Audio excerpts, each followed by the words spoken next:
Excellency, the Vice President of the Republic of Ghana, Professor Jane Nana Opoku-Agyeman, the Right Honorable Speaker of Parliament, Your Ladyship, the Chief Justice, Your Excellency, Chairman of the Council of State and members of the Council of State, Your Excellency, President John Agyekum Kufuor, former President of the Republic of Ghana, Your Excellency, President Nana Addo Dankwa Akufo-Addo, former President of the Republic of Ghana, and our special guest, Your Excellency, President Jakaya Kikwete, former President of the United Republic of Tanzania, Ministers of State, Honorable Members of Parliament, Nime, Name, our traditional rulers, religious leaders, our service chiefs, our troops, school children, distinguished guests, ladies and gentlemen, friends of the media, and good people of Ghana. I wish you all a happy independence anniversary. 10 years ago, during the 58th independence anniversary, we implemented reforms to the annual Independence Day parade. This reform eased the burden of thousands of school children who march, sparing them from hours of standing in the scorching sun. They formed up on the parade ground only when it was time for their march past and presidential acknowledgement. A few years ago, the previous administration also implemented reforms, deciding to rotate the hosting of Independence Day celebrations among the regions of our country. This initiative was intended to bring the celebration closer to all our people. Unfortunately, this year we are constrained not only to interrupt the celebrations rotation amongst the regions, but also to hold it on a scaled-down version here at the forecourt of the presidency instead of the traditional Black Star Square. This is necessary considering the economic crisis our nation is currently experiencing.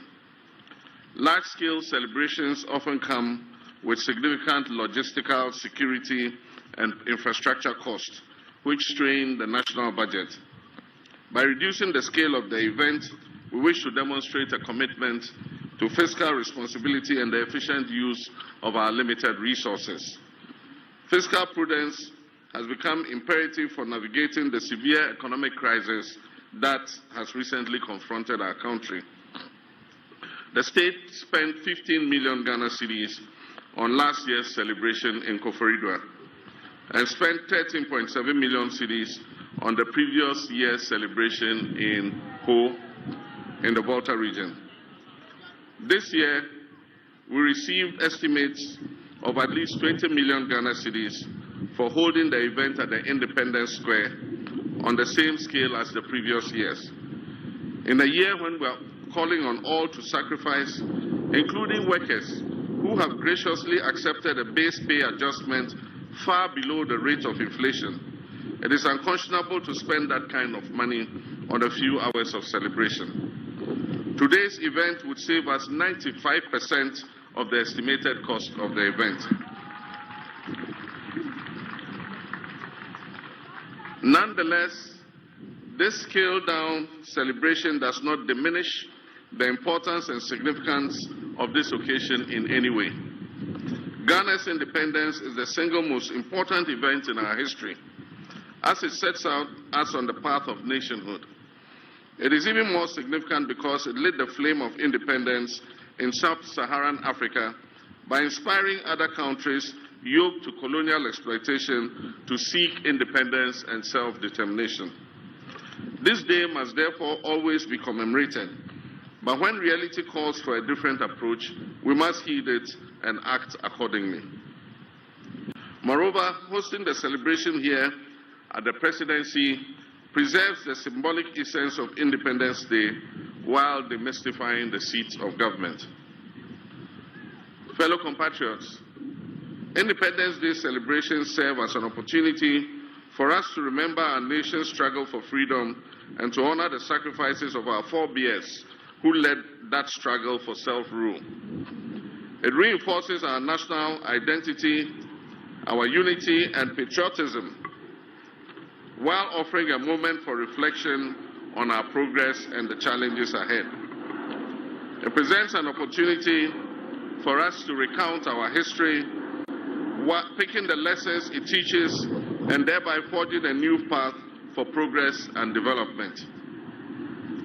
Osajifo Dr. Kwame Nkrumah, the founder of our nation, envisioned an industrialized, self-reliant Ghana, whose citizens have the highest standard of economic life and the greatest sense of self-esteem rooted in patriotism and Pan-African unity. But on February 24, 1966, a joint military and police coup d'etat shattered that dream, plunging Ghana into decades of instability and military takeovers. The verdict of history is now loud and clear. Declassified documents from the United States archives reveal that this was a coup inspired and engineered by the CIA. This remains the most regrettable and darkest moment in our nation's history.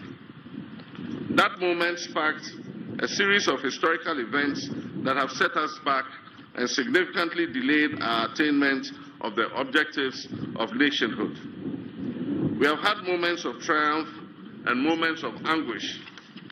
We have now blossomed into a fully fledged democracy with a healthy culture of peaceful power transfers.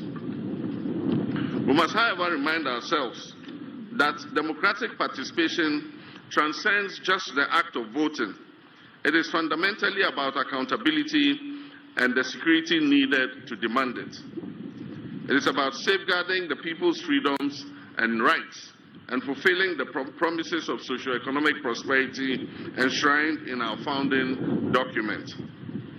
Our history is complex, marked by struggle, resilience, and renewal. But through it all, one truth stands firm. The unbreakable will of the Ghanaian people has ensured that no matter the twists and turns, our democratic spirit endures and our destiny remains in our own hands. While we reflect on our journey, we must also review our standing today. We must assess our economic outlook, education and human resource development, natural resource management, national security, and our governance arrangements. It is essential for us to conduct a thorough review of our healthcare system, agriculture and food security, infrastructure and urban development, and the role of science, technology, and innovation. In this era of green transition, we must recognize our unique circumstance that is a nation rich in natural resources, yet vulnerable to climate change, and we must chart a path that balances sustainability with economic growth. 18 years ago, as we marked our Golden Jubilee, 50 years of independence, we celebrated offshore gas and oil and gas discovery. It was a moment of great optimism, promising a new era of economic transformation and attracting significant investments into Ghana's petroleum sector. However, in recent years, poor choices have stunted our prospects and left us reeling from serious challenges. This stark reality, far from dampening our spirits, must spur us on to strive for rapid development. For if our forebears, armed with far less, did not permit their backs to be broken by a repressive and exploitative colonial administration representing an imperial power, how can we, their progenies, armed with far more, despair in the face of these challenges? Rather than perpetually decrying our failures, every anniversary of our independence must present an opportunity for us to account for the legacy we are building for our next generation. We of this generation are merely custodians of this country and resources. They are entrusted to us to manage them wisely today for the generation of tomorrow. These independence anniversaries must therefore be a moment of reflection, not on what we have done for ourselves, but on how well we have stewarded national assets for those we will hand them over to in the future. Our story cannot be one of missed opportunities. It must be one of continued effort to achieve far more than we can boast of now. Posterity will not accept our failures or take them kindly. As President, I am committed to providing the bold leadership and the clarity of vision that is needed to navigate the turbulent economic waters we are sailing in currently, while safeguarding our future. Discussions about our independence often highlight our reliance on imports, on donor aid, and IMF bailouts as signs of continued dependence. This reminder is repeated so often that while undeniably real, it risks becoming a cliché. Yet the entire efficacy of this reminder lies not in just repeating it, but in our willingness to take decisive action. Actions that will break the chain of dependency, not just the empty rhetoric of an Africa that is beyond aid. Proclaiming self-reliance while marching straight back to the donors, into the hands of the donor agencies, begging bowl in hand, is really meaningless. To break this cycle of dependence and reset our economy, my administration is formulating policies based on fiscal discipline and living within our means. We are striving to expand our economy to yield prosperity for all. And to do this, we must look within and make sure that we are raising revenue domestically. This administration is working to implement the 24-hour economy program to ensure that our economy never goes to sleep. This will allow us to create the necessary job expansion, boost productivity, increase our exports capacity and trade footprint, and also reduce our dependence on foreign aid. The US $10 billion Big Push initiative will also modernize our infrastructure. It will create jobs. It will stimulate local industry, ensuring that our development is driven from within rather than funded from outside. Agriculture remains our biggest opportunity to reduce import dependence. With over $2 billion spent annually on food imports, the Agriculture for Economic Transformation agenda is structured to strengthen local agribusiness and ensure food security. The Feed Ghana program will drive mass food production and stabilize food prices. At the same time, the Poultry Farm to Table initiative, otherwise referred to as Nkukong Kitenkite program, will boost domestic poultry production and processing to directly address our 95% reliance on imported poultry products. The success of these policies depend on active citizen participation, particularly from our young people. The AgriNext program will equip 30,000 young people with land, training, and agribusiness opportunities. Farmer service centers in every district will provide access to mechanization services, quality seeds, and fertilizer to boost local food production. My brothers and sisters, this is a defining moment, but policies alone, no matter how well couched and no matter how well intentioned, will not change our reality. Action will change that reality. As President, I'm taking the necessary action to create growth opportunities and enhance our economic independence. Young Ghanaians must step up to the plate, seize these opportunities, and contribute to building a self-sufficient nation. Ghana's economic future is in your hands. Fellow Ghanaians, the 1992 Constitution has provided a stable framework for governance and delivered the most extended period of constitutional democracy in our nation's history. However, like any enduring legal and political framework, it has flaws and loopholes. Recognizing the need for refinement, the late President John Evans Atta Mills initiated a constitutional review process in 2010, leading to the establishment of the Constitutional Review Commission. The previous administration of Nana Dankwa Akufo-Addo also undertook some constitutional review. Considering evolving national and global dynamics, I have constituted a new review committee to undertake a comprehensive and inclusive reassessment of our Constitution. This endeavor is essential as the strength of our democracy, the integrity of our constitutional order, and the rule of law requires continuous renewal. We must not allow weaknesses in our governance framework to fester until they threaten national stability. Instead, we must take proactive steps to reinforce the very foundation of our democracy. I therefore urge all Ghanaians to participate in this process by submitting their recommendations and memoranda to the committee. This is an opportunity to ensure that our constitutional framework truly reflects the collective aspirations of the Ghanaian people and serves as a robust instrument for national progress. My brothers and sisters, Dr. Kwame Nkrumah understood the essence of unity, not only in Ghana but on the entire African continent, when he said, and I quote, "The forces that unite us are inherently and far greater than the divisions imposed upon us."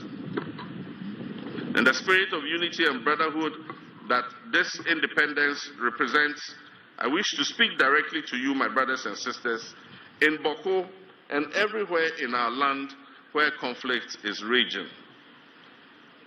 I do not speak as president, but as your son and brother, in whose hands you have entrusted a solemn duty.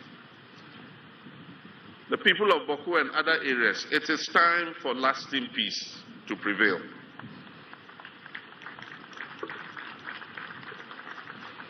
Our children deserve to inherit a peaceful land where their dreams are nurtured, not where their nightmares are relived. They deserve to inherit a land where our markets are bustling with trade, not tension and conflict. They deserve to inherit schools that echo with learning and not melancholy.